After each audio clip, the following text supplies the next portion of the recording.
Bonjour à toutes, bonjour à tous. Aujourd'hui, nouveau format.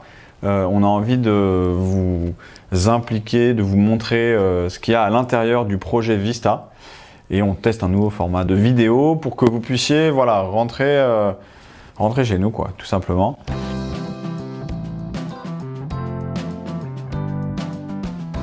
Aujourd'hui, la naissance de Vista. Pourquoi on lance Vista? Pourquoi est-ce qu'on lance une marque de ballon? Il en existe déjà tellement et on les connaît toutes, hein, Nike, Adidas, Puma, Keepstar, Uhlsport, tout ça. Ben voilà, pourquoi est-ce qu'un jour on s'est dit, allez, on lance une marque de ballon? Alors le démarrage du projet, déjà au démarrage du projet, on ne sait pas du tout qu'on va faire une marque de ballon de foot. Le démarrage du projet, c'est ma femme, Agathe, qui échange avec le dirigeant d'une entreprise en e-commerce qui vend des articles de sport.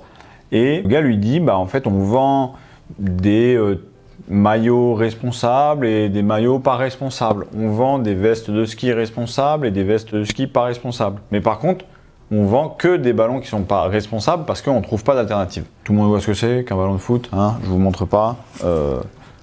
Je me suis procuré pas mal de ballons à côté de moi.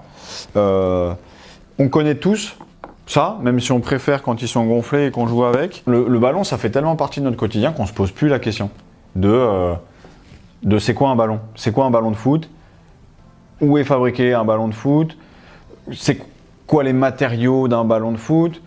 Qu'est-ce que le ballon de foot devient quand il est comme ça?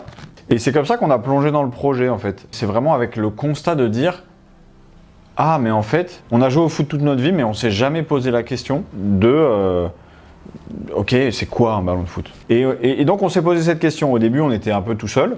Ensuite, on s'est rapproché d'une école d'ingénieurs parce que un ballon de foot comme ça, c'est simple. En vrai, c'est vraiment très technique. C'est très technique sur deux points. Les matériaux, d'une part, et la confection, d'autre part. Et donc là, on se dit, ok, on n'y arrive pas tout seul. On était, moi je faisais mes recherches sur Internet et en fait, il y a très peu d'informations sur la composition des matériaux. Il y a très peu d'informations sur comment est-ce qu'on arrive à coudre un ballon. D'ailleurs, essayez de faire ces recherches-là, vous allez voir, c'est pas facile de trouver. Et donc là, on s'est rapproché d'une école d'ingénieurs spécialisée en matériaux qui est située à Roanne, qui s'appelle l'ITEC. Et on a 12 étudiants de dernière année d'école d'ingénieurs qui ont travaillé sur des projets de recherche qui nous ont permis de mieux comprendre ce que c'était qu'un ballon. On a appris qu'un ballon de foot classique, hein, donc un ballon, un ballon comme celui-là, un ballon comme celui-là, un ballon comme celui-là, c'est 100% plastique.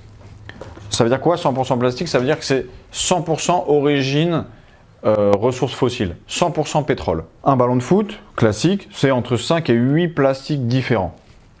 Donc déjà, on se dit, ok, 5 à 8 matériaux différents, 5 à 8 plastiques différents. Et déjà, est-ce que vous saviez ça? Moi non plus. Et j'étais loin de m'imaginer qu'il y avait autant de matériaux dans un seul ballon. Si vous voulez en savoir plus sur pourquoi il y a autant de matériaux dans un ballon, on a fait une vidéo à ce sujet. N'hésitez pas à aller la voir. Peut-être qu'elle va être là. Peut-être qu'elle va être là. Je sais pas. Et donc, 5 à 8 matériaux dans un ballon, tout plastique. Ok, donc jusque-là, voilà. La question, c'est qu'est-ce que devient un ballon en fin de vie? Et en fait, c'est là où nous, ça nous a tiqué, quoi. Un ballon en fin de vie, il est ni réparable, ni recyclable, ni revalorisable. Il termine à la poubelle, à côté des pots de yaourt et des bananes. On ne sait pas ce qu'il devient. Là, on se dit, d'accord, il y a un truc. Et ensuite, on se pose la question, au bout de combien de temps le ballon il finit à la poubelle? La durée de vie moyenne d'un ballon, c'est très difficile à savoir parce que ça dépend. Ça dépend. Si on joue au ballon tous les jours, évidemment, le ballon il va s'user plus vite que si on joue au ballon une fois par mois. Les clubs de foot utilisent les ballons de manière différente que les foot à 5 en salle, qui utilisent les ballons de manière différente que les écoles. Donc, c'est très difficile de faire une moyenne. Mais en moyenne, un ballon de foot, ça a une durée de vie d'1 an. Ça veut dire quoi? Ça veut dire qu'au bout d'1 an, le ballon il termine à la poubelle.